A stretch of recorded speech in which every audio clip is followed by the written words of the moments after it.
Hello, mic check 1 2 3 4. नमस्कार मित्रांनो, माझं नाव श्रीधर, मी एक दारुडे आहे. Hi everybody. आज दारू प्यालेली नाही आहे, देवाची कृपा, अल्कोहोलिक्स अशा कार्यक्रमाची मदत. आजचा विषय आहे मदर ग्रुप. माझा मदर ग्रुप भिवंडी ग्रुप, ज्याला 42 वर्ष पूर्ण झालेली आहेत. आजची तारीख आहे 24 जून 2025, मंगळवार. रात्रीचे 9:30 वाजलेले आहेत आणि माझ्या घरी बसून मी हे रेकॉर्डिंग करत आहे. पहिली गोष्ट म्हणजे हा विषय का निवडला, कारण कृतज्ञता व्यक्त करण्यासाठी. आज जो काय मी उभा आहे त्याच्यामध्ये माझ्या मदर ग्रुपचं, भिवंडी समूहाचं खूप मोठं कॉन्ट्रीब्युशन आहे, योगदान आहे. त्याच्यामुळे ही कृतज्ञता व्यक्त करण्यासाठी मी हा व्हिडिओ करतो. दुसरा प्रश्न असा आहे की मदर ग्रुप म्हणजे काय.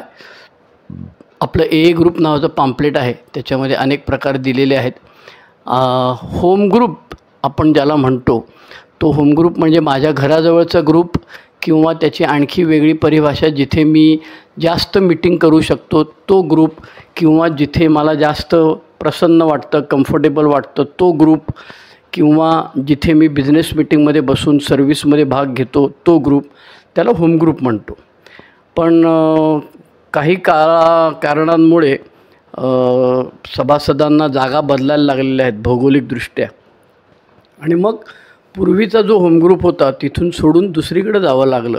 उदाहरणार्थ माझ्या बाबतीमध्ये, आता मी 35 वर्ष सोबर आहे, त्यातले 18 वर्ष मी भिवंडीमध्ये होतो. त्यानंतर मला कामानिमित्त भिवंडी सोडून मुंबईत राहायला यावं लागलं. त्याच्यामुळे माझा होम ग्रुप जो आहे तो मी भिवंडीमधनं निघाल्यानंतर एकता ग्रुप, किंग जॉर्ज हायस्कूल, राजा शिवाजी विद्यालय, दादर पश्चिम, दादर पूर्व हा घेतला होता.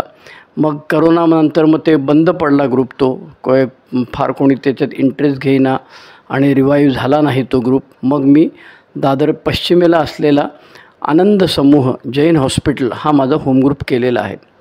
पण माझी सोबरायटीची सुरुवात भिवंडी ग्रुपमध्ये झाल्यामुळे त्याला मी मदर ग्रुप म्हणतो आपल्या एच्या परिभाषेमध्ये. आता 19 जून 2025ला 42 वर्ष पूर्ण झाली भिवंडी समूहाला. आणि त्यानिमित्ताने जो कार्यक्रम होता अल्कोहोलिक्स अनोनिमसमध्ये, आपण हॅपी बर्थडे करतो, तो जो होता तो शनिवारी 21 जूनला होता भिवंडीमध्ये. मी स्वतः तिथं गेलो होतो. खूप बरं वाटलं मला. 50-60पेक्षा जास्त सभासद बाहेरगावाहून वगैरे सगळे आलेले होते आणि खूप चांगला कार्यक्रम झाला. आमचे बापू होते, ओल्ड टायमर, 41 वर्ष सोबर. त्यांनी भिवंडी ग्रुपचा इतिहास सांगितला, उरलेला थोडासा इतिहास मी सांगितला. त्याच्यामुळे मला एक प्रेरणा मिळाली की ह्या विषयावर आपण एकदा एक व्हिडिओ करूया. तर आता मी सुरुवात करतो आहे मदर ग्रुप भिवंडी ग्रुप 42 वर्ष या विषयावरती. माझी ही सेवा म्हणायला हरकत नाही खऱ्या अर्थाने, मदर ग्रुपच्या प्रती कृतज्ञता व्यक्त करण्यासाठी. आता भिवंडी ग्रुप सुरू जो झालेला आहे तो 19 जून 1983 साली सुरू झालेला आहे. तर 1983च्या आधीची अवस्था काय होती आजूबाजूच्या परिसरामध्ये, त्याबद्दल मी तुम्हाला सांगायचा प्रयत्न. भिवंडीच्या जवळ असलेला ग्रुप म्हणजे कल्याणचा ग्रुप आहे. भिवंडी कल्याण रेल्वे नाही आहे, मेट्रो नाही आहे, रिक्षानी, बसनी आणि बहुतांशी करून एस टीने जावं लागतं प्रवास करायला. 17 किलोमीटर आहे. सगळ्यात जवळचा ग्रुप जो होता तो भिवंडीच्या कल्याणचा होता. दुसरा होता तो नवप्रकाश समूह ठाणे, आणि त्याच्यानंतर मुलुंडला होता जिथे अनिल डी होते. ठाण्यामध्ये नवप्रकाश समूह होता, त्याच्यामध्ये हरिभाऊ, रमाकांत आणि विजय सिंह असे 3 स्टॉलवर्ड होते. त्याच्यानंतर कळव्याला समूह होता तेव्हा. मला वाटतं कळव्याचा समूह पण नंतर भिवंडी ग्रुपच्या बरोबरीने सुरू झालेला आहे. कळवा तेव्हा नव्हताच समूह. त्याच्यानंतर दादरला समूह होता आणि एक विक्रोळीला समूह होता, असे समूह होते. आणि भिवंडी ग्रुपमधले एक वकील साहेबांचा मुलगा खूप दारू पित होता, त्याचं नाव सुभाष के, जो आपल्या भिवंडी ग्रुपचा संस्थापक सभासद आहे. आणि ह्या वकील साहेबांनी अल्कोहोलिक्स अनोनिमसचा शोधून काढलं बारमध्ये, बार म्हणजे दारू प्यायचा बार नाही, वकिलांचा जो बार असतो त्याच्यामध्ये त्यांनी आपले ठाण्याचे जे रमाकांत वकील होते त्यांना सांगितलं की अरे सुभाषला. आणि मग मला आत्ता परवा संपतदादांचा फोन आला होता, जे नवप्रकाशचे मेंबर आहेत आणि ते बरीच वर्ष सोबत आहेत. आता ते जवळजवळ मला वाटतं 75-76 वर्षाचे आहेत आणि ते वाईला राहायला गेलेले आहेत. त्यांचा फोन त्या दिवशी मला वाटतं 19 जूनला. मी राईटअप बनवतो दरवर्षी, छोटासा राईटअप बनवतो की भिवंडी ग्रुप कसा सुरू झाला वगैरे वगैरे, आणि माझ्या आयुष्यामध्ये भिवंडी ग्रुपचं काय योगदान आहे त्याच्याकरता मी कृतज्ञ आहे वगैरे. आणि तो मी व्हॉट्सअपवर टाकतो, तर ते त्यांच्यापर्यंत पोहोचला. त्याच्यामुळे त्यांनी मला सकाळी फोन केला होता दुपारी काहीतरी, आणि मग ते सांगत होते की अरे पहिला दिवस सुभाषचा जो होतो तेव्हा मी होतो म्हणाले. भिवंडीहून आम्ही सुभाषला ठाण्याला घेऊन गेलो तेव्हा दोन्ही बाजूला 2 माणसं बसलेली होती, कारण त्याची शारीरिक अवस्था बरीच वाट लागलेली होती. अण्णा म्हणायचो आम्ही त्यांना प्रेमाने, सगळेजण अण्णा म्हणायचे. तर अण्णांची स्टोरी, अण्णा स्वतःच अनेक वेळा स्टोरी सांगितलेली आहे अण्णांनी. आणि त्याच्यामध्ये प्रामुख्याने ज्या 2 गोष्टी दिसतात त्या म्हणजे एस टीमध्ये कामाला असताना लग्न झाल्यानंतर 1-1.5 वर्षामध्ये खूप वाताहत झाली, शारीरिक झाली, सामाजिक झाली, त्याच्यानंतर व्यावसायिक झाली, नोकरी गेली, बायको सोडून गेली, कौटुंबिक झाली. अशा प्रकारे 1.5-2 वर्षामध्ये खूप वाताहत झाली त्यांची. त्याच्यामुळे त्या स्टोरीमध्ये ते नेहमी सांगायचे की मला नंतर भास व्हायचे. अण्णाच्या स्टोरीमधल्या काही गोष्टी जुन्या लोकांना आठवत असतील. अण्णा नेहमी सांगायचे की मला असा भास व्हायचा की मी एका मोठ्या इंडस्ट्रियलिस्ट आहे आणि माझी 7 रंगाची 7 हेलिकॉप्टर आहेत. सोमवार एक पिवळा, मंगळवारी बुधवार वेगळा रंग, असे मला भास व्हायचे म्हणाले. त्यामुळे ती स्टोरीमधला तेवढा भाग लोकांना आठवायचा. त्यामुळे अण्णाची वाताहत शारीरिकदृष्ट्या खूप झालेली असल्यामुळे संपतदादा आमचे सांगत होते की पहिल्या मिटिंगला गेलो तेव्हा दोन्ही बाजूला आम्ही 2 सभासद बसलेलो होतो, कारण अण्णा बसायच्या अवस्थेत सुद्धा नव्हता. मग सुदैवाने सुभाष के 1 मे 1982 दारूपासून दूर होते. त्याच्यामुळे नवप्रकाश समूहात मिटिंगला जायचे, कल्याणला जायचे, मुलुंडला जायचे, विक्रोळीला जायचे. दादरला मला वाटतं फार कमी, कारण भिवंडी, ठाणा, भिवंडी, कल्याणे हे दोन्हीही रस्त्यानेच करायचे आयटम आहेत. त्याच्यामुळे तिथं ट्रेन नाही, मेट्रो नाही, काय नाही. आता बऱ्याच तरी झालेलं. आता मी 35-40 वर्षापूर्वी, आता हे 42 वर्षापूर्वीची कथा म्हणजे तेव्हा ज्यांच्याकडे कार होती ते येत असत किंवा एस टीमध्ये. मग एस टीचा सगळं जे काय प्रवास जिकिरीचा असतो ते सगळ्यांना माहिती आहे.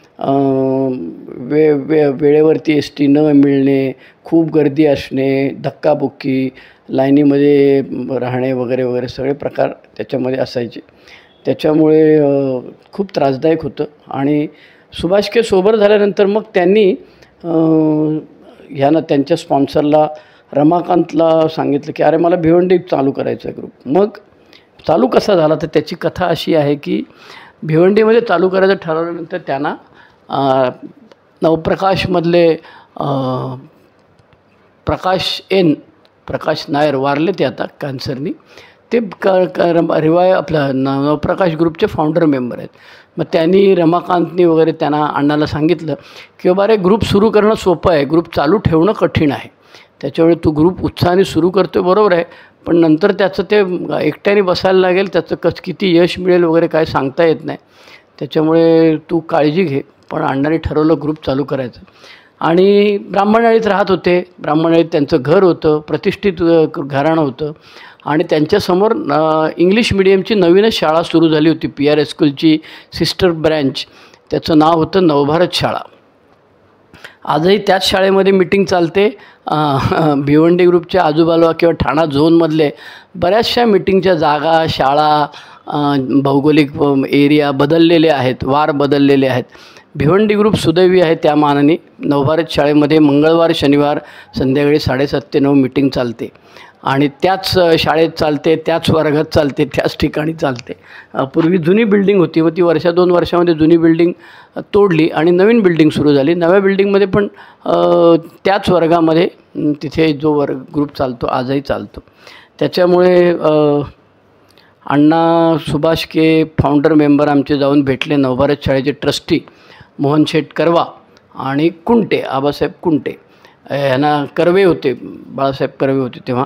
त्या सगळ्यांना भेटले आणि त्यांना सांगितलं. ते ओळखत होते, त्यांच्या वाडवडिलांची ओळख असल्यामुळे काही प्रॉब्लेम नव्हता. त्यामुळे त्यांनी गमतीने विचारलं, अरे काय मग तुम्ही बाटल्या बिटल्या घेऊन येणार का तिथे?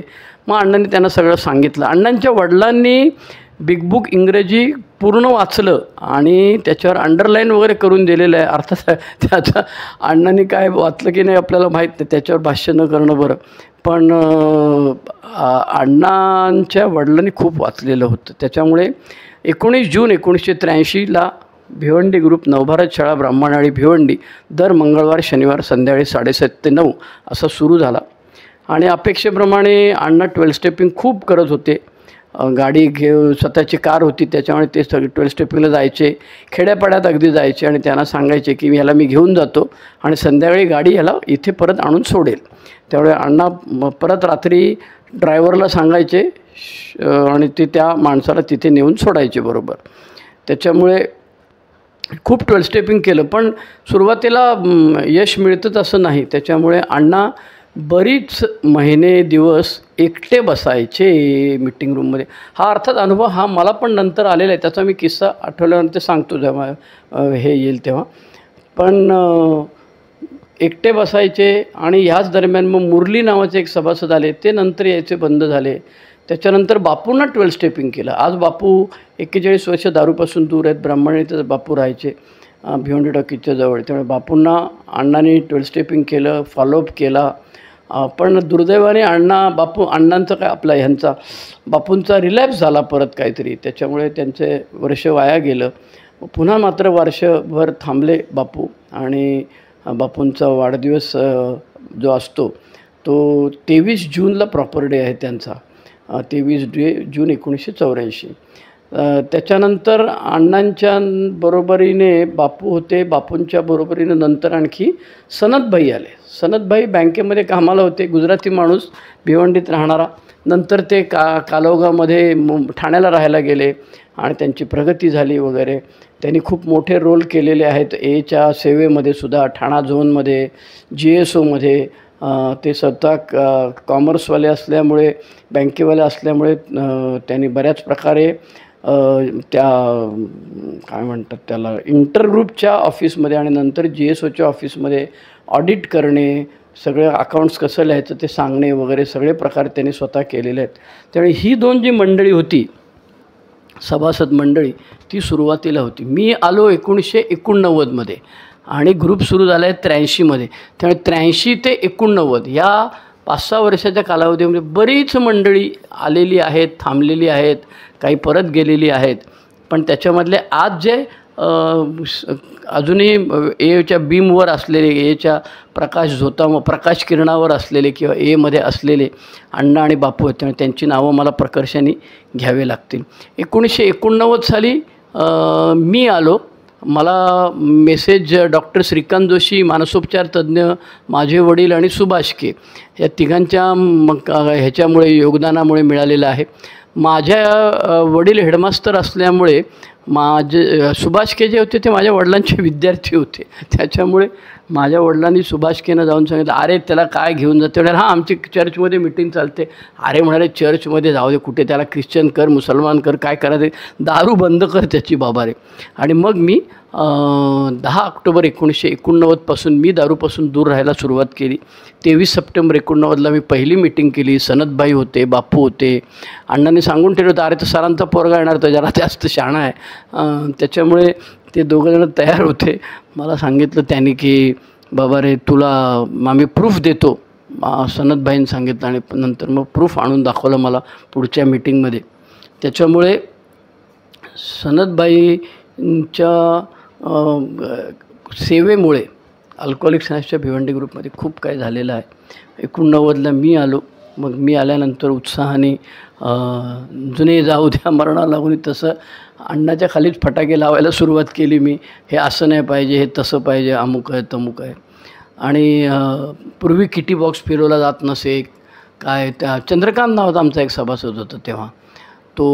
त्याचं खूप कॉन्ट्रीब्युशन भिवंडी ग्रुपमध्ये आहे, कारण तो शाळेच्या शेजारी राहायचा आणि तो ॲवेलेबल असायचा. त्याच्यामुळे कोणी न्यूकमर आला मीटिंग त्यांनी बरीच वर्ष चालवलेली आहे, जशी जमली तशी. त्याला तो हिंदीमध्ये बोलायचा आणि डोरकीपर होता तो नजराना थिएटरमध्ये, त्यामुळे ते सगळे डायलॉग हिंदीतले पिक्चरमधले पाठ असायचे. तो हिंदीतच शेअरिंग करायचा, हिंदीतच डायलॉग लिहायचं, ते काहीतरी फळ्यावरती लिहायचं असेल ते, स्लोगन वगैरे काय भानगड नव्हती, ते लिहायचं त्याला. त्याच्यामुळे असं भिवंडी ग्रुप म्हणजे ते संस्थान असल्यासारखं चालायचं. पण नंतर मग माणसं बरीच यावी लागली. मग हळूहळू किटी बॉक्स फिरवायला लागले. मग शाळेमध्ये कपाट आणून ठेवलं. मग ती शाळेत पत्र जी यायची ती कपाटात टाकली जायची. मग पूर्वी पत्र यायची म्हणजे इंटरग्रुपकडनं, GSOकडनं वगैरे काय काय असेल ते. मग ती सुरू झालं. मग बोर्ड बनवले. मग माझ्या बरोबरीने एक दत्ता नावाचे सभासद होते. त्यांचं कॉन्ट्रीब्युशन असं की जसं अण्णा स्वतःच्या कारमध्ये घालून सभासदांना 12 स्टेपिंग पण करायचा आणि मिटिंगला पण घ्यायचं. मी स्वतःच अण्णाच्या गाडीने बसून कितीतरी वेळा ह्याच्या वेगवेगळ्या ठिकाणच्या मिटिंगला जायचं. मला गमतीने चिडवायचे हे सतीश वगैरे मंडळी की तू कार नसेल तर तू येत नाही ना मिटिंगला, स्वतःहून कुठे मिटिंगला येत नाही ना. आणि त्याच दरम्यान मला प्रमोट, म्हणजे माझं वक्तृत्व चांगलं होतं, मास्तरचंच पोरगा त्याच्यामुळे वक्तृत्व चांगलं होतं. त्यामुळे मला कल्याणच्या आनंदसिंनी प्रमोट करायला सुरुवात केली. हा पोपट चांगला बोलतो, त्यामुळे स्टोरी सांगायला. आणि वर्षभरात मी खूप मिटिंग केल्या बाहेर भिवंडीच्या व्यतिरिक्त. भिवंडीमध्ये 12 स्टेपिंगला बापूंच्या बरोबर जायचो. आमच्याबरोबर एक वसंत नावाचे सभासद होते MTNLमध्ये. त्यांच्याही स्पेशालिटी अशी होती की ते कोणाशी हात मिळवला की त्यांना कळायचं हा माणूस किती दिवस झाले दारूपासून दूर आहे, शेवटची दारू कधी प्यायला त्यांना कळायचं. बापू आणि मी एक 12 स्टेपिंग करायचो, काय नाव आठवत नाही मला आता. त्या ग्रस्ताच्या खोलीमध्ये जायचो आम्ही. तो सांगायचा हां मी येतो, बोलायचा पोपटसारखा. आम्हाला काय कळायचं नाही चायला हा पिणारा आहे का नाही पिणारा आहे, बोलतो तो काय व्यवस्थित एकदम प्युअर भाषा, प्रमाण भाषा बोलतो आहे. शेवटी बापू आणि मी ठरवलं आहे अरे वसंताला घेऊन जाऊ आपण. मग आम्ही वसंताला घेऊन गेलो त्याला घेऊन यायला मिटिंगला म्हणून. मग आम्ही बाहेर, तो काय आला नाही अर्थातच. वसंत बाहेर आल्यावर म्हणाला अरे तुम्हाला कळलं का? म्हटलं नाही कळलं, म्हणून तर तुला आणलं बाबा. तो म्हणाला हा दारू पितो आणि दारू प्यायल्यानंतर त्याच्यावरती गांजा पितो, त्याच्यामुळे खोलीभर गांजाचा वास पसरलेला होता आणि त्याच्यात तो दारूचा वास झाकोळून गेला होता, त्यामुळे तुम्हाला दारूचा वास येत नव्हता. म्हटलं अरे बाबा गांजाचं काय आम्हाला काय कळलं नाही, बापूंना पण कळलं नाही आणि मला पण कळलं नाही. त्यामुळे वसंताचं कॉन्ट्रीब्युशन आहे. वसंत 12 स्टेपिंग करण्यासाठी असायचा, वेगवेगळ्या ठिकाणी मिटिंग करायचा. वसंताची पत्नी होती वसंताची, त्या ॲलॉनॉन म्हणजे भिवंडीला ॲलॉनॉन ग्रुप चालायचा. माझी पत्नी ज्योती, अण्णाची पत्नी वहिनी, त्याच्यानंतर आणखी मला वाटतं एक लक्ष्मी नावाच्या बाई यायच्या. त्याच्यानंतर कल्याणची ॲलॉनॉन मिटिंगमध्ये नंतर मग बबन भाऊंच्या मिसेस वगैरे कंडक्ट करायला लागल्या. आधी आनंदसिंगच्या मिसेस कंडक्ट करायच्या. त्याच्यामुळे भिवंडी ग्रुपमध्ये मी 89 साली आलो आणि मी 2009 साली मी मुंबईत राहायला गेलो. मी आधी नोकरी केली फार्मसी कॉलेजला, मग ते बंद पडलं. मग नंतर मग मी आधी धंदा करायचो. मग माझे 5 स्पॉन्सर झाले. पहिले विश्वनाथ गुरुजी ठाण्याचे, नवप्रकाश. मग मी त्यांच्यासारखाच उद्धट आहे असं मला बरेच लोक अजूनही त्यांना बघितलेलं सांगतात की हा गुरुजींचे बरेच गुण घेतलेले आहेत यांनी. त्याच्यानंतर अनिल डी माझे स्पॉन्सर, अनिल डी कॅन्सरने वारले. मग माझे शंकर स्पॉन्सर, मग ते आता पुण्याला ऐरोलीहून पुण्याला राहायला गेले. त्याच्यानंतर माझे सुनील के बदलापूरचे, जे पूर्वी वरळीला राहायचे ते बदलापूरचे सुनील माझे स्पॉन्सर बरीच वर्ष. मग आता मी नवीन स्पॉन्सर घेतले आणि आता मी गंमत अशी केलेली आहे की माझ्यापेक्षा वयाने लहान असलेला आणि कमी सोबरायटी असलेला पण चांगला कार्यक्रम घेतलेला सभासदाला मी स्पॉन्सर घेतलेला आहे. त्याच्यामुळे मला तेव्हा माझ्या स्पॉन्सरने सांगितलं की तुला धंदा करण्यापेक्षा तू नोकरी चांगली कर. मग मी नोकरी करायला सुरुवात केली. मग ती नोकरी गेली. मग मी पुन्हा LLB माझं पूर्ण झालं. मग मी LLM केलं मुंबई विद्यापीठात जाऊन. मग मला नोकरी लागली सिद्धार्थ आंबेडकर मुंबई विद्यापीठ. आणि मग मी त्याच दरम्यान माझ्या पत्नीला पण मुंबईमध्ये प्राध्यापक म्हणून नोकरी मिळाली. त्याच्यामुळे आम्ही दोघंजणं मुलीला घेऊन मुंबईत राहायला आलो. आणि मग माझा संबंध कमी झाला, कारण माझं भिवंडीचं घर जे होतं ते मी भाड्याने दिलेलं होतं. त्यामुळे मला भिवंडीचं घर मला राहायला उपलब्ध नव्हतं. आईवडिलांचं जे घर होतं ते वडील वारले, नंतर आई वारली, ते घर बंद होतं, पडायला झालं होतं. त्याच्यानंतर मग सासूचं घर, सासू सासऱ्यांचं घर होतं, मेव्हणा आमचा बोलवायचा, पण मला ते जायला कसं तसंच व्हायचं, म्हणून मग मी तिथे फारसं जायचो नाही. त्यामुळे 2009 ते 25 नंतरचा इतिहास जो आहे तो मला फारसा माहीत नाही, मी फक्त ऐकून आहे. आणि ही जी ॲक्टिव्ह मंडळी दिसतात आज त्यांच्याबद्दलचं मी सांगू शकेल. पण 2009पर्यंत दत्ता होते, वसंत होते, नंतर कसं आहे, भौगोलिकदृष्ट्या एक्सपान्शन वाढत गेलं. पूर्वी ब्राह्मणआळी, कासारआळी, सोनारआळी, प्रभुआळी एवढंच मेंबर किंवा अल्कोहोलिक सायन्सची माहिती असायची. पण जसे जसे मेंबर यायला लागले, आता उदाहरणार्थ पद्मानगरमधले 2 जण यायला लागले. आता काय रे त्याचं नाव विसरलो मी, व्यंकटेश आणि आणखी एक काहीतरी नाव आहे त्याचं, सॉरी, एकदम सॉरी, माझं त्यांचं नाव आठवत नाही. आता माझं वय झालं म्हणून किंवा माझ्या मेमरी माझी वाट लागलेली आहे. त्याच्यामुळे ते 2-3 जण आल्यामुळे पद्मानगरमधली मंडळी खूप यायला लागली त्या कालावधीमध्ये. आणि त्यांच्यासाठी म्हणून मी म्हणजे इंटरग्रुप GSOमधनं हे आणलं शोधून, काय आणलं शोधून, ते त्यांच्या भाषेमधलं बिग बुक शोधून काढलं, त्यांच्या भाषेमधलं पॅम्पलेट शोधून काढली. आजही ती मंडळी सगळी कार्यरत आहेत बरं का. त्याच्यामुळे पद्मानगरमधली मंडळी. त्याच्यानंतर कामतघर नावाचा आणखी एक पुढे, पद्मानगरच्या पुढे, धामणकर नाक्याच्या पुढे कामतघर नावाचा एक एरिया आहे. तिथून पहिल्यांदा मग विवेक आला, विवेकच्या बरोबर नंतर मधुकर आला, त्याच्यानंतर निलेश होता आपला, मग तो निलेश पार्ल्याला राहायला गेला. त्याच्यानंतर नवनाथ नावाचे ग्रस्त हँडिकॅप होते ते पण आलेले होते. गोरखनाथ दादा, आमचे गोरखनाथ दादा कोणला राहायचे. गोरखनाथ दादांची गंमत अशी होती की शेतकरी माणूस होता आणि ते रेग्युलर मिटिंगला भिवंडी, कल्याण सगळीकडे असायचे. कार्यक्रम त्यांना जसा जमेल तसं घ्यायचे. माझ्याशी ते नेहमी बोलायचे आणि मी करवा जातो माझ्या स्पॉन्सरकडे जाऊन, अरे हे गोरखनाथ काय सांगतो मला कळत नाही रे बाबा, मी का त्याचं ऐकून घेऊ. ते गोरखनाथ मला ते हे होते ना, शेतकरी होते, त्यामुळे ते त्यांनी सांगायचे की माझी म्हैस विकली, 3 लाख रुपये मिळाले. मग मुलगा सांगतो आता मला बुलेट घेऊन दे. आता माझं मुलगी लहान होती अगदीच, तर मी काय फार मोठा बाप झालेलं नव्हतो बऱ्याच वर्षापासून. आणि बरं माझे शेतकरी म्हैस विकणे म्हणे काय माहीत नाही. तर मी माझ्या स्पॉन्सरला जाऊन सांगायचो, अरे काय बोलतात मला कळत नाही, मला मुक्ती द्या याच्यापासून. त्यामुळं मला स्पॉन्सरीत मला झापला. म्हणाले अरे गधड्या, त्याला बरं वाटतं ना तुझ्याशी बोलून, तो लक्षात येतं आहे का, शेवटी आपल्याला दुसऱ्याला मदत करायची आहे ना, मग त्याला बरं वाटतं आहे ना तुझ्याशी बोलून, त्याच्यामुळे बोल ना, ऐक ना त्याचं काय म्हणतो ते. सगळं नसेल कळत तुला, जेवढं कळेल तेवढं कळेल, काहीतरी तू विचार करशील की नाही त्याच्यावर. त्यामुळे गोरखनाथ दादांची आमची चांगली दोस्ती होती. विलासची तर खूपच चांगली दोस्ती होती. म्हणजे स्कूटरवरती माझ्याकडे M80 होती पूर्वी, मग नंतर बजाजची तर घेतली, मग नंतर स्पॉन्डिलायसिस झाला, मग ते सगळंच मुसळ केरात गेलं. मला गाडी विकायला लावली डॉक्टरनी वगैरे. त्याच्यामुळे विलास माझ्याबरोबर बऱ्याच मिटिंगला असायचा. त्यामुळे 1989 ते 2009 ही 17-18 वर्ष जवळजवळ माझी खूप आनंदात गेली. भिवंडी ग्रुपचे उपकार मानू तेवढे थोडे आहेत. माझ्या घराच्या जवळ 5 मिनटाच्या अंतरावर चालत भिवंडीचा ग्रुप होता.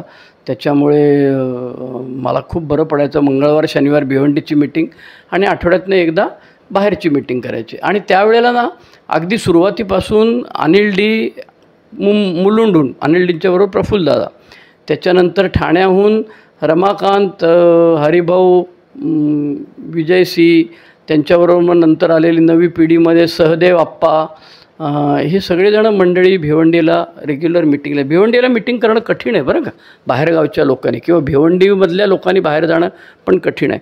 पण तेव्हा आत्ता मी सांगितल्याप्रमाणे कल्याणहून आनंदसी, वामन, त्याच्यानंतर शशी, त्याच्यानंतर बबन, त्याच्यानंतर मिलिंद, ही सगळी माणसं रेग्युलर भिवंडी मिटिंगला आलेली आहेत. डोंबिवलीमधनं रंगनाथ बापू, प्रकाश, त्याच्यानंतर भगवान, शेखर आणि अनेक मंडळी जी आहेत त्याच्यानंतरची पिढीतली, ती सगळी भिवंडी ग्रुपच्या वाढदिवसाला जेव्हा केव्हा असायचं तेव्हा नक्की असायची. कळव्याहून गजाभाऊ असायचे, त्यांच्याबरोबर आणखी 2-3 मधुकर म्हणून एक होता. त्याच्यानंतर मग त्याच्या दृष्टीचा काहीतरी प्रॉब्लेम झाला, त्यामुळे तो मिटिंग करू शकत नव्हता. तेव्हा कळव्याची मंडळी यायची. ठाण्याची नवप्रकाशची तर यायचीच, कारण ते सुभाष के त्यांचे हे होते ना, त्यांचा आधी ग्रुप नवप्रकाश होता, त्यामुळे सुभाष के बरोबर त्यांचा संबंध असल्यामुळे यायचे. रिवायव्हर ग्रुपची पण मंडळी यायची. अगदी लकीच्या आधी आणखी एक राजू सरदार म्हणून होते, तेही यायचे. गाडी करून यायचे, ज्यांच्याकडे गाडी घोडे होते ते सगळे 2-4 लोकांना घालून यायचे, स्पेशल गाडी करून यायचे, असं. आता भिवंडी ग्रुपची मंडळी पण बाहेर जातात, अगदी कल्याणला, डोंबिवलीला. आता बऱ्याच सुविधा झाल्यात, ओला उबेर करून जातात, स्वतःची गाडी असेल ते जातात, 4-5 जणांना घेऊन जातात. त्याच्यामुळे 1983 ते 89 हा पहिला कालावधी जेव्हा सुभाष बापू अण्णा, आणि 1989 ते 2007-2008पर्यंत मी होतो, तो एक कालावधी होता. आणि ह्या कालावधीमध्ये भिवंडी समूहाने आपला ब्राह्मणवाडीच्या एरिया ओलांडून, दुर्दैवाने मुस्लिम सभासद फारसे झाले नाहीत, एखाद दुसरे मुस्लिमग्रस्त आले. त्याच्यानंतर पोलीस डिपार्टमेंटची मंडळी अण्णाच्या मदतीने खूप आलेली आहेत. सुरेश खोपडे तेव्हा होते, मला आठवतं आहे, सुरेश खोपडे होते तेव्हा, आणि मोहल्ला कमिटीचे स्पेशलिस्ट ते. आणि ते अण्णाला सगळे माहीत होते, सगळ्यांना अण्णा ओळखायचे. म्हणजे डिपार्टमेंटमधले कोणाला दारूचा प्रॉब्लेम आहे, अण्णाकडे सगळी खडानखडा खबर असायची. अण्णाची मेमरी सॉलिड स्ट्रॉंग होती, आणि सामाजिक बांधिलकी आणि सामाजिक त्याच्यामुळे खूप लोकांच्याबद्दल त्याला, कोणाचा मुलगा कोण, कोणाची जागा कुठे, कोणाचं शेती कुठे, कोण धंदा करायचा, मग त्याची किती मुलं, मग त्याची बायको कुठल्या गावची. ते अण्णा अगदी डायरेक्ट स्वयंपाकघरापर्यंत त्यांची ये-जा असायची. त्याच्यामुळे भिवंडी ग्रुपमध्ये पोलीस डिपार्टमेंटची व्हॅन घेऊन यायचे ते सुरेश खोपडे असताना संध्याकाळी. त्याच्यामुळे त्याच्यातनं, आणि नंतर डॉक्टरांकडे आम्ही जायला लागलो होतो. बापू, मी, आणखी माझ्याबरोबर विलास होता, आणि ठाण्याहून मला वाटतं कोण 1-2 जण आलेले होते, बहुतेक माझ्या माहितीप्रमाणे सनतभाई होते आमच्याबरोबर. इंडियन मेडिकल असोसिएशन म्हणून जी भिवंडीमधली होती, जनरली डॉक्टरांच्या 2 संस्था असतात, एकामध्ये फक्त MBBS BDS झालेले असतात, ज्याला इंडियन मेडिकल असोसिएशन म्हणतात, आणि दुसरी भिवंडी मेडिकल असोसिएशन, म्हणजे ज्याच्यामध्ये होमिओपॅथी, आयुर्वेदिक, युनानी आणि शिवाय MBBS झालेले असे सगळेजण मेंबर असतात. त्या दोन्ही संस्थांमध्ये आम्ही त्यांच्या मीटिंगमध्ये जाऊन शेअरिंग केलं. आणि त्याच्यानंतर मग काही डॉक्टरांकडे आम्ही जाऊन, नजराणाच्या इथे एक डॉक्टर होते, मला आता नाव आठवत नाही बुवा, ते त्यांच्या पेशंटला MD होते, त्यांच्या पेशंटला ॲडमिट करायचे, आणि डिस्चार्ज देताना ते काय करायचे, स्वतःच्या गाडीमध्ये घालून मंगळवार शनिवारी भिवंडीला घेऊन यायचे, आणि परत घेऊन जायला 9 वाजता यायचे बरोबर तिथे, आणि ते दुसऱ्या दिवशी मग त्याला डिस्चार्ज द्यायचे. त्याच्यानंतर डॉक्टर जोशींनी बरेच पेशंट पाठवले, डॉक्टर श्रीकांत जोशींनी पाठवलेले आहेत, ब्राह्मणवाडीतले जोशी डॉक्टर आहेत, विवेक जोशी आता शाळेचे ट्रस्टी आहेत. शाळेचे किती उपकार आहेत बाबा, शाळेचे. त्यांच्यानंतर ही जी पिढी होती, जुनी पिढी, त्या जुन्या पिढीनंतर नवीन पिढी जी होती, त्यांनी पण अनेक वेळा नवभारत शाळेमध्ये ब्राह्मण आपल्या मीटिंगला खूप स्कोप मिळालेला आहे. तर त्या सगळ्यांचे उपकार आहेत. आंबवणे मॅडम होत्या, त्याच्यानंतर रामदास पाटील सर होते, संजय सर होते, किरण सर होते, त्या मॅडम होत्या. हे सगळ्यांचे उपकार आहेत शाळेमध्ये, जागेमध्ये, एकाच जागेवरती मीटिंग चालू राहणे. त्याच्यानंतर शाळेचे शिपाई होते आमचे, नागपुरी शिपाई. कोणी आला, कधी बाहेरगावान मंडळींना 5 वाजताच येऊन बसायची, मग त्यांना बसवायचं, कधी प्रसंगी चहा पाजायचा. कधी अण्णाचे वडील असले तर समोर अण्णाकडे जायचे, ते वकिलाचं पोराला भेटा, मग ते दारू सोडायचं काहीतरी. लोक आशेने यायची, काहीतरी औषध मिळेल, मग ते घेऊन आपण जाऊ, पोराची दारू सुटेल, मग ते मिटिंगमध्ये यायचे. त्याच्यानंतर चंद्रकांत असायचा. त्यामुळे शाळेची बरीच मंडळी जी आहेत, शाळेच्या मैदानामध्ये, आता मैदान छोटंसं कमी झालं जरा, ते हे झालेलं आहे शेड वगैरे बांधलेल्यामुळे, पण पूर्वी खूप मोठं मैदान होतं. त्या मैदानामध्ये अण्णाचा ग्रुपचा वाढदिवस असायचा. भिवंडीहून बाहेर परत जाताना खूप उशीर व्हायचा, रात्री 10:30-11 वाजता प्रत्येकाला घरी जायला व्हायचे. अगदी ठाण्यात कल्याणला असलं तर, मुंबईवाल्याला तर फारच त्रास होतो. त्याच्यामुळे अण्णा बिर्याणी ठेवायचे, veg biryani, non veg biryani. Veg बिर्याणीला 15-20 लोकं, आणि नॉनव्हेज बिर्याणीला 100-150 लोकं. त्याच्यामुळे ती स्पेशालिटी अण्णाची या वाढदिवसाची असायची. त्यामुळे भिवंडी ग्रुपचा वाढदिवस म्हटलं, अगदी आत्ता परवा 21 जूनला 2025ला जेव्हा झाला 42वा वाढदिवस, तेव्हा ही जी नवीन मंडळी आहेत सध्या ग्रुपमध्ये ॲक्टिव्ह असलेली, त्याच्यामध्ये किशोरदादा आहेत, गुरु आहे 29 वर्ष, अविनाश आहे, गणेश आहे, KK आहे, कैलास आहे, राजन आहे. कोणाचं नाव चुकून राहिलं असेल तर मला माफ करा रे बाबा. आणि ही सगळी मंडळी आता गेली 15-20 वर्ष हा ग्रुप व्यवस्थित चालवत आहेत. नवीन ग्रुप सुरू करायचा प्रयत्न मी पण केला आणि माझ्यानंतर राजन किंवा कैलासने आणखी पण त्यांनी केला. मी जो केला होता तो बापू आणि मी झिडक्याला सुरू केला होता आम्ही. अंबाडी नावाचं गाव आहे, वाडा रोडला मध्ये अंबाडी गाव आहे कुडूसच्या अलीकडे. तिथून आणखी डावीकडे वज्रेश्वरी गणेशपुरीला जाणारा फाटा आहे. तिथे एक मास्तर होते, शाळा मास्तर होते, ते पण होते. आणि मध्ये आणखी एक गाव होतं, तिथे अशोक नावाचे ग्रस्त होते. मला वाटते कशामध्ये कामाला होते, सरकारी नोकर होते, काय आठवत नाही मला. त्याच्यानंतर माझा क्लासमेट संजय डब्ल्यू, तो एमध्ये आला, तो सोबर झाला, चांगला मेंबर होता. त्याच्यानंतर तो स्लीप झाला आणि मग तो येईन असा झाला आणि दुर्दैवाने मेला. त्याच्यानंतर मी बरीच वर्ष सेक्रेटरी, चेअरमन, हे ते सगळं आलटून पालटून IGR करेल आहे सगळं. मला एक प्रसंग आठवतो, गणपतीची मिरवणूक चालते, 10 दिवसाची गणपतीची मिरवणूक, आणि तेव्हा मीटिंगचा वार होता. मी एकटाच बसलो होतो, कोणी नव्हतं, सगळेजण ह्याच्यामध्ये. आणि तेव्हा नेमका तो विलास आला, सोबत होता, पहिलं वर्ष चालू होतं मला त्याचं, आणि तो असा गुलालामध्ये माखलेला वगैरे होता. मी आपला एकटाच बसलो होतो. तो आल्यानंतर मग आम्ही 8, 8:15 काहीतरी प्रार्थना घेतली, अर्धा तास आम्ही दोघंजणं गप्पा मारल्या आणि 9 वाजता मग बंद केलं. तो दुसऱ्या मिटिंगला आल्यावर त्यांनी सांगितलं की अरे तिथे मला दारू ऑफर केली होती आणि माझी हवा टाईट झाली. सुदैवाने त्या ब्राह्मणेच्या कोपऱ्यावर असल्यामुळे मी धावत पळत 9-12 शाळेमध्ये आलो आणि हा गाढव एकटाच बसला होता, वेडा श्रीधर. तो नसता तर त्या दिवशी मी दारू प्यालो असतो. आणि मग मला कळलं की अण्णा जे सांगायचे की अरे मीटिंगच्या वारामध्ये बसून राहणं आवश्यक आहे, ते मला पहिल्यांदा त्या दिवशी पटलं. त्याच्यामुळे भिवंडी ग्रुपच्या बरोबरीने माझ्या खूप आठवणी आहेत. अण्णा अर्थातच नंतर मग इंटरग्रुपचे चेअरमन, त्याच्यानंतर याचे काय म्हणतात त्याला GSOचे चेअरमन वगैरे झाले. त्याच्यानंतर बापू पण MRSSचे काहीतरी कार्यकर्ते होते बरीच वर्ष. आता अर्थातच बापू खूप थकलेले आहेत. सनतबाई पण शारीरिक भानगडी आहेत बऱ्याच, त्या ऑक्सिजन वगैरे लागतो, त्याच्यामुळे खूप हे आहे. पण आता ही जी नवीन मंडळी आहेत, नवीन म्हणजे आता गुरुला 29 वर्ष झाली ना राव. गुरु, अविनाश, गणेश, KK, कैलास, राजन, किशोर, बरीच मंडळी जी आहेत. नितीन येतो आहे अजूनही अधूनमधून. त्याच्यामुळे पद्मानगरमधली मंडळी आहेत, खाडीपारची आहेत. पूर्वी खाडीपार म्हणजे खूप लांब असायचं, पण गुरु आल्यामुळे गुरुच्याबरोबर KK आणि आणखी बरेच मंडळी यायला लागलेली आहेत. अर्थात ठाणा झोनमध्ये कार्यक्रम घेणे याविषयी पूर्वीपासूनच अनास्था आहे. म्हणजे मी जेव्हा चेअरमन म्हणून एखाद्या विषयावर शेअर करायचो, 4थी पायरी, स्पॉन्सरशिप, तेव्हा चेअरमन सुभाष के असायचे. ते सांगायचे आम्ही काय कार्यक्रम वगैरे घेतलेले नाही, पण आमचं बरं चाललेलं आहे. त्याच्यामुळे गंमत असायची पूर्वी.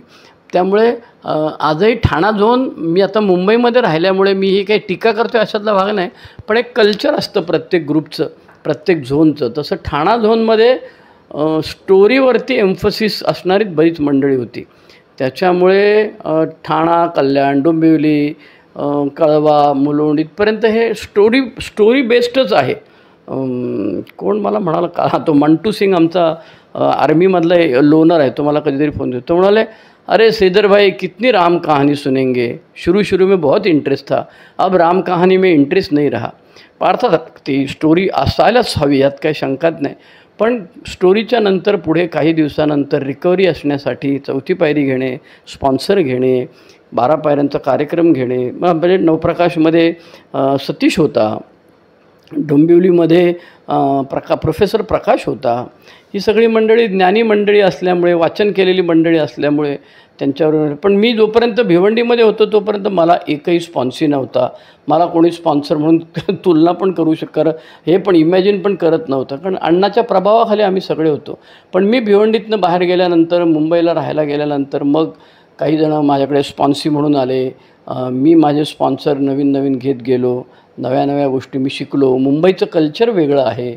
मुंबईमध्ये मी जेव्हा आलो तेव्हा मी बघितलं अरे तो स्टोरी सांगतच नाही, तो डायरेक्ट सुरुवात करतो माझा आजचा प्रॉब्लेम काय आहे ह्या विषयावरती. त्याच्यामुळे माझ्या दृष्टीने हे खूप वेगळं होतं. मी भिवंडीहून आलेलो आणि मला मदत केली कोणी माहिती का, कल्याणचा एक श्रीधर नावाचा सभासद होता. 25-26 वर्ष मध्ये येत होता. दुर्दैवाने तो जास्तीत जास्त 1.5-2 महिनेच सोबर राहिलेला होता आणि वारला तो. पण तो मला कारण मुंबईतली मंडळी सांगायची तू असं कर, नाना चौकात उतर, मग 135 पकड आणि मग ते डाव्या बाजूच्या गल्लीत जाते. मला काय भिवंडीवाला असल्याने मला काय सुधारायचं नाही आणि भौगोलिकचे माझे वांदेच आहेत.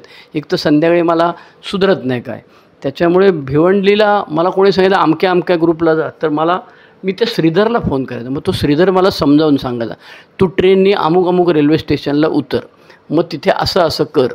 कारण तेव्हा काय आपली टॅक्सी बिक्सी करायची अवकात नव्हती, त्याच्यामुळे आर्थिकदृष्ट्या सगळ्यांचे जसे वांदे असतात तसे माझेही बरेच वर्ष वांदेच होते. त्यामुळे मला मुंबईत आल्यानंतर श्रीधरचा खूप फायदा झाला कल्याणच्या, आणि दुसरा फायदा झाला तो ब्रँडनचा. हा ब्रँडन अजूनही आहे, त्याच्या मुलीकडे राहतो आता पार्ल्याला. तो सकाळी 7:45 वाजता 7:30 वाजता माझ्या घरी काळा चौकीला यायचा आणि मला घेऊन जायचा स्कूटरवरती बसून. आणि तो सकाळी 8ची मीटिंग, GT हॉस्पिटलची मीटिंग वगैरे सगळ्या मीटिंग त्यांनी मला फिरवल्या. त्याच्यानंतर आणखी तिसरा एक ज्याचा मला खूप उपयोग झाला तो म्हणजे विलासकडे स्कूटर असायचे. मी त्याला सांगायचो अरे आपल्याला ना ह्या रेल्वे स्टेशनच्या जवळपास कुठे मीटिंग आहे. मग मी विद्यापीठात असल्यामुळे प्राध्यापक संध्याकाळी माझं काम संपलं की मी विलासला फोन करायचो. मग विलास सांगायचं तू असं कर भाऊ, अमुक अमुक रेल्वे स्टेशनला इथे उभा राहा. मग मी तिथे उभा राहायचो. मग विलास त्याची कामं संपून KEMची मग तो तिथे यायचा. मग तिकडे मी मीटिंग करायचो. त्याच्यामुळे मला मुंबईमध्ये मीटिंग करायला खूप मदत झाली. याची विलासची झाली, याची झाली. आणि भिवंडी ग्रुप मदर ग्रुप माझा असल्यामुळे त्याची कृतज्ञता व्यक्त करण्यासाठी मी हा व्हिडिओ केलेला आहे. काही लोकांची नावं राहिली असतील कदाचित चुकून, त्यामुळे मला माफ करा. आणि जेवढं मला माहिती होती भिवंडी ग्रुपची माझा मदर ग्रुप म्हणून तेवढी मी माहिती सांगायची प्रयत्न केला. की आज अनेक आजूबाजूच्या समूहांमधली मंडळी भिवंडी ग्रुपला रेग्युलर मीटिंगसाठी वाढदिवसाला अधूनमधून येत असतात. भिवंडी ग्रुपची मंडळी बाहेर जात असतात आणि 12 स्टेपिंगचं काम भिवंडीमध्ये होतं आहे. स्वतःहून मंडळी येत आहेत, वेगवेगळ्या जाती धर्माची लोकं येत आहेत, वेगवेगळ्या भौगोलिक एरियातनं. भिवंडी तसं तर खूप मोठं आहे आणि दुर्दैवाने भिवंडीच्या पुढे मीटिंग नाही आहे. म्हणजे वाडा, जव्हार, मोखाडा, पालघर इथे कुठेच मीटिंग नाही आहे. त्याच्यामुळे कोणीतरी त्या MRSSच्या मीटिंगमध्ये मला सांगत होतं की ते अमुक ठिकाणी मीटिंग सुरू करायचे, तर आम्ही त्या कल्याणवाल्यांना सांगितलं. म्हटलं अरे कल्याणवाल्यांपेक्षा ते भिवंडीवाल्यांना जवळ आहे ना, त्यांना सांग. पण हे कसं आहे, अंतर खूप मोठं आहे भौगोलिकदृष्ट्या आणि STने प्रवास करायचा.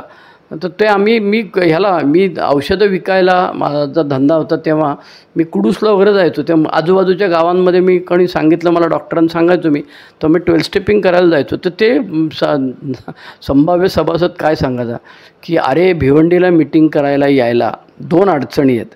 अडचण क्रमांक 1, रात्री 9 वाजता मीटिंग संपल्यानंतर आम्ही ST स्टँडवर येईपर्यंत 9:15 9:30 होणार. त्याच्यानंतर आम्हाला मीटिंग बस नाही, STच नाही परत यायला. मोठा प्रॉब्लेम होता. आणि दुसरी गोष्ट म्हणजे असं ते म्हणायचे की काय 50 रुपये लागतात. मग ते 50 रुपयामध्ये आम्ही इथे दारू पिऊन 2 दिवस मस्तपैकी मजा करू शकतो ना, तर दारू प्यायची सोडून तुझ्याकडे कुठे मीटिंगला यायचं, असं सगळं गंमत जम्मत असायची. त्याच्यामुळे भिवंडीच्या पलीकडे जाऊन खूप रुरल एरियातले किंवा पुढे जव्हार, पालघर, मोखाडा, वाड्यामध्ये आमच्या रमाकांत दादा राहतात. काय जमलेलं नाही अजून तरी, त्याच्या पुढे काय गेलेलं नाही. कल्याणच्या पुढे मुरबाडला एक ग्रुप आहे आपला, तिथे हे चालू आहे. त्याच्यामुळे भिवंडीच्या पुढे डायरेक्ट मग ग्रुप नाशिकमध्ये भिवंडी आणि नाशिकच्या मध्ये कसारापर्यंत का नाहीच. इकडले हाऊसला टिटवाळ्याला पण ग्रुप नाही आहे मला वाटतं. ह्या कर्जत एरिया जो आहे भिवंडीच्या पुढचा म्हणजे कल्याणपासून, मी कल्याणला ग्रुप आहे. कल्याणला 2-3 ग्रुप आहेत. विठ्ठलवाडीला ग्रुप नाही आहे पण उल्हासनगरला आहे, अंबरनाथला आहे, बदलापूरला 2 आहेत, वांगणीला आहे. नंतर मग काहीच नाही. पुढे डायरेक्ट कर्जत नाही, लोणावळा नाही. लोणावळ्याला ग्रुप आहे आणि नंतर मग पुणे आहे. तसं कसारा ट्रॅक जो आहे त्या कसारा ट्रॅकमध्ये शहाड, टिटवाळा, आंबिवली याच्यात कुठेच ग्रुप नाही. कसाऱ्याला ग्रुप नाही, डायरेक्ट नाशिकला ग्रुप आहे. आणि भिवंडीच्या पुढे पालघर, वाडा, मोखाडा, जव्हार या कुठल्याच एरियामध्ये अनफॉर्च्युनेटली अजूनही मीटिंग नाही. त्याच्यामुळे परमेश्वराकडे प्रार्थना, बाबा रे इथपर्यंत. कोणी मला सांगितलं परवा, आमचे हे आहेत कोण बरं सांगतो, MRSSवाले दादा आहेत, त्यांच्याकडे त्यांनी मला खूप छान स्टॅटिस्टिक्स दिलेलं आहे. ते स्टॅटिस्टिक्स असं आहे, यशवंतदादाने स्टॅटिस्टिक्स दिलेलं आहे, ते मी मुद्दाम सांगतो. महाराष्ट्राचे 36 जिल्हे आणि महाराष्ट्रामध्ये एकूण तालुके 358. ह्या 36 जिल्ह्यांमध्ये 358 तालुके आहेत आणि महाराष्ट्रामध्ये 39 इंटरग्रुप आहेत, बरोबर आहे. आणि 358 पैकी 180 तालुक्यांमध्ये अल्कोहोलिक्स अनॉनिमस आहे. म्हणजे जवळजवळ अर्ध्या तालुक्यांमध्ये अल्कोहोलिक्स अनॉनिमस पोचलेलीच नाही महाराष्ट्रामध्ये. 659 ग्रुप अंदाजे आहेत आणि 1176 मीटिंग चालतात. आपले यशवंतदादा जे आहेत पुण्याचे, जे पूर्वी औरंगाबादला होते, त्यांच्याकडे एक छानपैकी रजिस्टर त्यांनी मेंटेन केलेलं आहे आणि त्याच्यामध्ये सगळा इतिहास लिहिलेला. त्यांना मी उलट सांगितलं, अरे हे बाबा, हे खूप मौल्यवान ठेवा तुमच्याकडे आहे, याचं स्कॅनिंग करून हे करा, कम्प्युटराईज करून ठेवा. मला सेलूला बोलवलं होतं 12 जानेवारी 2025 त्या कार्यशाळेने. मी कार्यशाळा घेतो, गावोगावी जाऊन 4थी पायरी, 9वी पायरी, 12वी पायरी, पहिली पायरी, हल्ली सगळ्या 12 पायऱ्या. माझी 81 वर्कशॉप झाली. त्याच्यानंतर मी हे यूट्यूब चॅनल मराठी आणि हिंदी दोन्ही, ए शेअरिंग मुंबई श्रीधर आणि ए शेअरिंग बंबई श्रीधर, असे 2 चॅनल चालवतो आणि माझेच शेअरिंग आहेत बरेच. आधी जुनी मी शेअरिंग टाकायचो, पण त्याचा आवाज ऑडिओ रेकॉर्डिंग बरोबर नसल्यामुळे काय प्रॉब्लेम असायचा, त्यामुळे आता मी नवीन रेकॉर्डिंगच करतो, हिंदी करतो. माझे काय फारसे हिंदीवाले मित्र नाहीत, पण मी आपलं टाकतो. आता आपल्याच्याने नाही, आता नाही ऐकलं तर कधीतरी ऐकतील. मेल्यानंतर ऐकायला लोकांना लागेनच ना, कोणाला तरी काहीतरी. ते बघूया आपण, काहीतरी होईल. त्याच्यामुळे परमेश्वर करून घेतो, हे खरं आहे. त्याच्यामुळे आज विषय होता मदर ग्रुप आणि त्यानिमित्ताने मला हे भिवंडी ग्रुपचे भरभराट कशी झाली, वाढ कशी झाली, इतिहास सांगायचा आणि माझा कॉन्ट्रिब्युशन काय, माझा रोल काय, माझा काय फायदा झाला, हे सगळं सांगायची. त्यानिमित्ताने जुन्या स्मृतींना उजाळा मिळालेला आहे. त्याच्यामुळे संस्थापक भिवंडी ग्रुपचे सुभाष के, परमेश्वर, नवभारत शाळा, या सगळ्यांचे आभार मानावे तेवढे थोडे आहेत. माझे आईवडील भिवंडीत राहणारे होते, माझे सासू सासरे आहेत भिवंडीमध्ये, माझं घर आहे भिवंडीमध्ये अजूनही. आता ते मोडकळी झाल्यामुळे भाडेकरू नसल्यामुळे मी जाऊन राहतो 15-20 दिवसातनं, कधीतरी एकदा जमलं तेव्हा मीटिंग करतो. ओके, तर हा आजचा विषय होता मदर ग्रुप, भिवंडी ग्रुप, 42 वर्ष. आजची तारीख 24 जून 2025.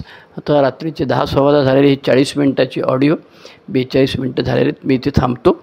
देवा, या परिस्थितीला आम्ही बदलू शकत नाही, ती स्वीकारण्यास मनाची प्रसन्नता जी परिस्थिती आम्ही बदलू शकतो ती बदलण्याचे धैर्य आम्हाला लाभू दे आणि अशा परिस्थितीला भेद जाणण्याचे ज्ञान आम्हाला येत रहा. आते रहो, one day at a time.